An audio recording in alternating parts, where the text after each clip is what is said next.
mês, enquanto o Lula estiver afastado.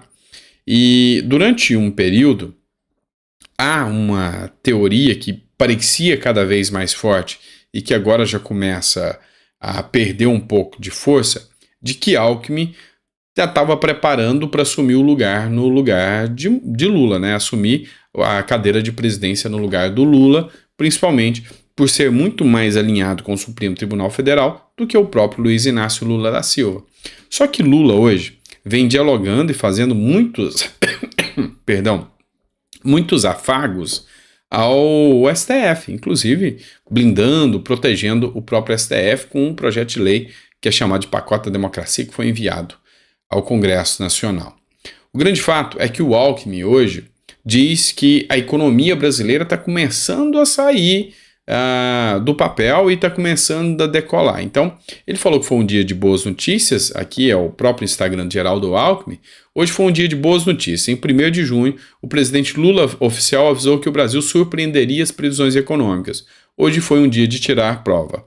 Eu não vou colocar o vídeo aqui para não ficar muito extenso, mas ele fala que a inflação reduziu, a projeção de crescimento foi aumentada, que as Fitch, que é uma empresa que mede o risco Brasil e a popularidade de investimento, deu o título de B+ ao Brasil, ou seja, tirou do B negativo e entregou um B positivo. E isso já mostra que os investidores podem investir no Brasil, está menos arriscado, enfim. Esse assunto ainda é polêmico. Por quê? Porque realmente tem gente do mercado que não suporta o Lula ainda. Tem gente do mercado que não concorda muito que Lula vai fazer uma boa gestão, até porque ele não apresentou plano econômico nenhum. Essa matéria aqui, esse é um jornal bem independente, eu gosto de usar esse material aqui, chama Seu Dinheiro, tá? Então a fonte é o Seu Dinheiro. E aqui ele faz algumas considerações. O Brasil é a bola da vez? Com Lula, pragmático, Fitch eleva rating do país para BB, o que isso significa e que é um bom sinal para os mercados locais. E aí aqui essa revista vem e fala que realmente há projeções favoráveis na economia, que está valendo a pena, que realmente tem alguns pontos que a economia começou a dar um avanço. Qual que é o ponto dos críticos da economia aqui? Momento favorável da economia mundial e o Brasil está surfando e está se beneficiando nesse interim.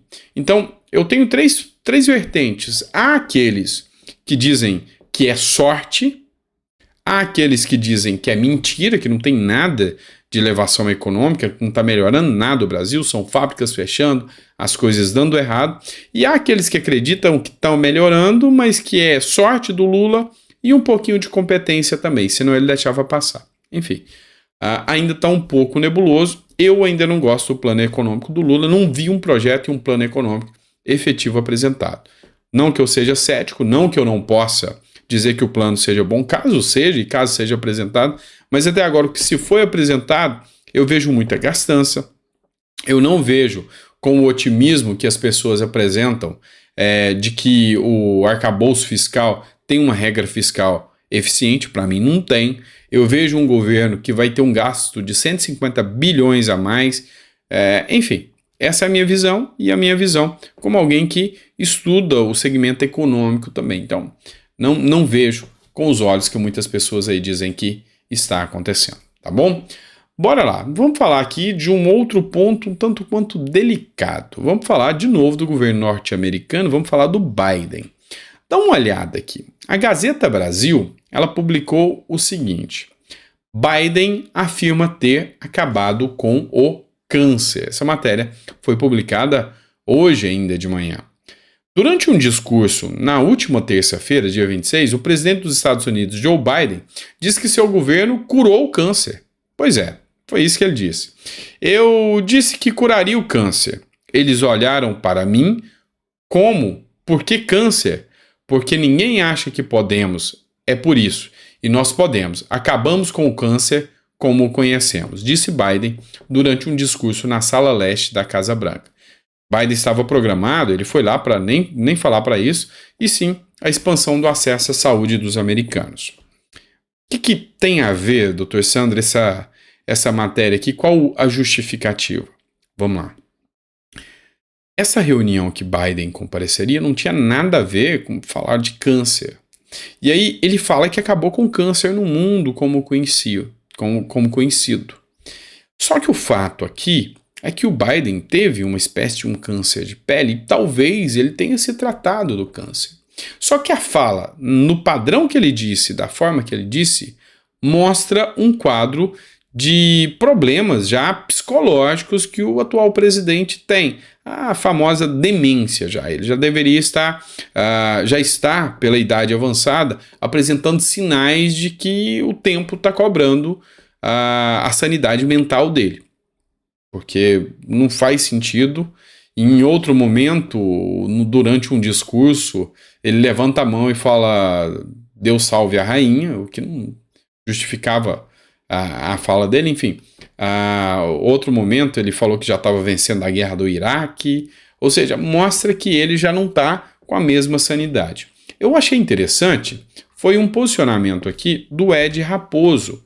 O Ed Raposo, influenciador, e eu venho gostando de alguns pontos críticos que ele argumenta aqui. São alguns pontos interessantes. Olha o que ele escreveu.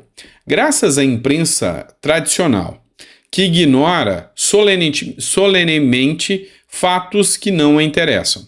A imensa maioria dos brasileiros não tem a mínima noção do buraco em que o Joe Biden está se enfiando nesse momento. Primeiro, a demência nunca foi tão óbvia e realmente ele está apresentando cada vez mais um quadro de falta de conexão intelectual, de falta de conexão de sanidade mesmo. Não há a menor condição de esconder mais que física e mentalmente ele está completamente acabado.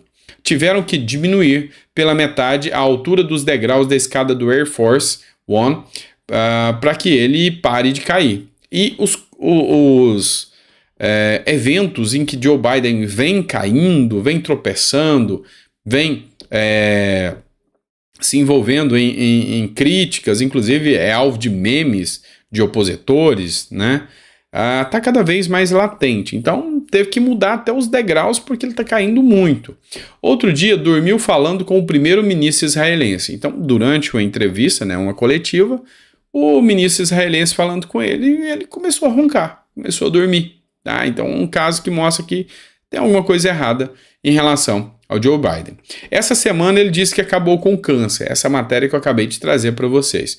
E o pior de tudo, os escândalos de corrupção e tráfico de influência envolvendo ele e o filho doidão estão escancarados, com investigações a todo vapor ocorrendo no Congresso e parlamentares democratas admitindo que ele já era. Ou seja, o líder do Congresso, o líder da Câmara dos Deputados lá dos Estados Unidos, já falou que já é hora do impeachment e o impeachment pode acontecer a qualquer momento.